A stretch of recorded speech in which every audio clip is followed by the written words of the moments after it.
not good at hiding things, but clearly billionaires are. I'm your host, Michaela, and today I'll be telling you the top 10 ways billionaires hide their money from the government. But before I start, I wanted to remind you to like, comment, and subscribe because it really helps us out. But now let's get on with the video. Number 10, offshore accounts. No list of the many ways the rich hide their money wouldn't be complete without mentioning notorious offshore bank accounts, such as those commonly used in the Cayman Islands, Switzerland, and Singapore. According to Pedro Costa, writing for Business Insider, the ultra-wealthy currently have around 10% of the global gross domestic product hidden away in offshore tax havens. Such tax havens, which often enable the wealthy to get out of paying their fair share of taxes, can contribute to income inequality in both the United States and around the globe. And here's a little tidbit. By 2017, the United States had returned to roughly the same income inequality levels seen in this country during the Great Depression. While offshore accounts aren't illegal in and of themselves, they cross the line where people set themselves up for the purpose of tax evasion. Number 9, business deductions. Starting a business or multiple businesses is a common way the rich aim to reduce their tax liability. But you don't have to be wealthy to use this method, notes John Dillon, founder of Money Smart Guides. If you're wanting to give entrepreneurship a try or even formalize a side hustle, this may be a good option. Of course, you have to go through the proper channels first. Creating a legal business entity typically requires a simple visit to the websites of your Secretary of State and the IRS. Once you establish your business, tax deductions are just one of the benefits you may be able to enjoy. For starters, you can write off losses the business incurs in the beginning, and then use business expenses to offset business income to lower taxable income, John says. Additionally, you can put money into tax-deferred accounts like solo 401k plans, which allow the business owner to save a lot more than traditional 401k plans, since you're contributing both as the employer and the employee. Number 8, shell companies. You've likely heard about shell companies, but what are they exactly? A shell company is a business without operations or sizable assets of its own. Yet despite their shady nature, shell companies are sometimes legal. For example, an American business might establish a shell company when it wants to operate manufacturing plants in a foreign country. However, they frequently cross the line. An anonymous shell company, for example, can hide the assets of a business or an individual from the IRS, law enforcement, a spouse, creditors, and more. According to the nonprofit organization Americans for Tax Fairness, shell companies and other tax loopholes help U.S. corporations avoid paying as much as $90 billion per year in taxes to the IRS. Number 7, hiring family members. Another tactic the rich often use to shield income from taxes requires getting the family involved. If you have a business, you can use this strategy to your advantage too, by hiring your spouse or your children and paying them a salary. The IRS even says that one of the advantages of operating your own business is hiring family members. So how does this help you exactly? Your business gets a write-off, John explained, and your spouse or child can put the money into tax-deferred accounts.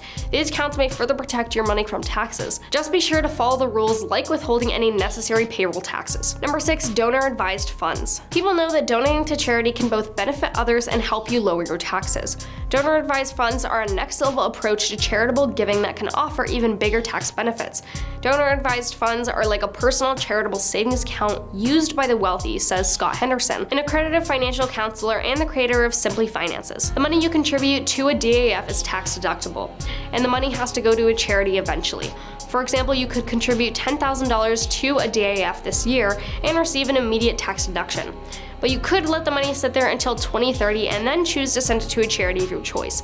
When you put your money into a DAF, it's not yours anymore. However, it has the opportunity to grow over time and multiply your giving capability even more in the future. Number 5, real estate tax deferment.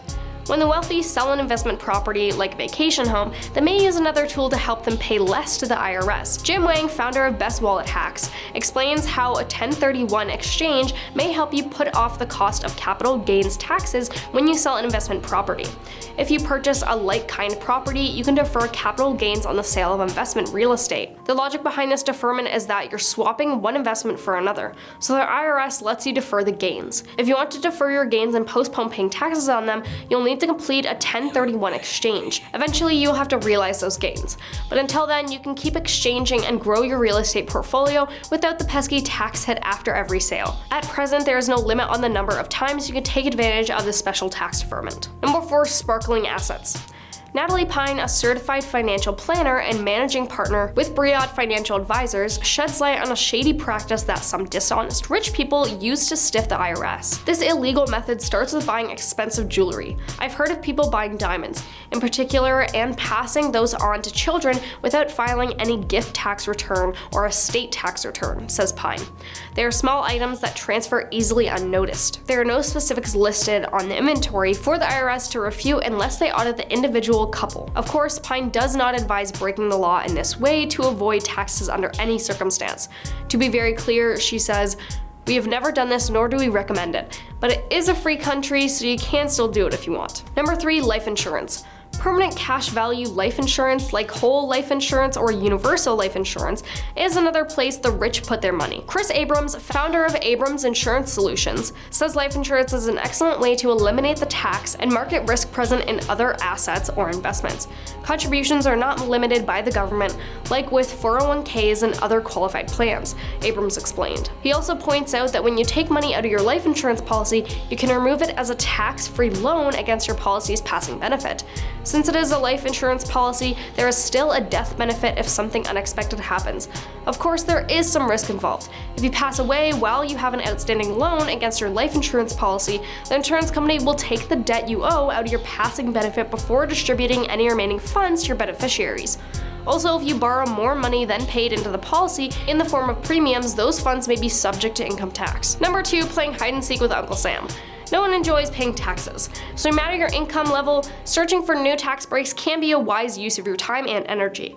The ultra-wealthy, however, sometimes take steering clear of taxes to another level. Former Treasury Secretary Lawrence Summers, along with finance professor Natasha Sarin, recently released a research paper with some eye-opening claims. According to Summers and Sarin, the top 1% of taxpayers are projected to avoid more than $5 trillion in taxes between 2020 and 2029. Of course, the legal tax reduction strategies used by rich people are worth reviewing and utilizing when possible, but it is not a bad idea to learn about the illegal methods as well so you can avoid them and their potential consequences. Number 1, vacation homes. Vacation homes are another way the rich may opt to shield cash from the government, says realtor Brian Vance, founder of Bucks and Cents. Vance explains that with the recent increase of the standard deduction, a lot of homeowners no longer itemize popular items such as mortgage interest on their primary residence.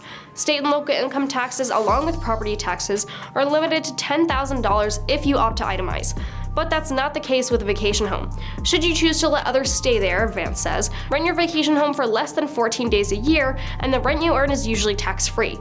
Rent at the house for more than 14 days a year, and you can deduct expenses, mortgage interest, property taxes, maintenance, depreciation, etc. But that is all. Thanks for watching, and I will see you next time.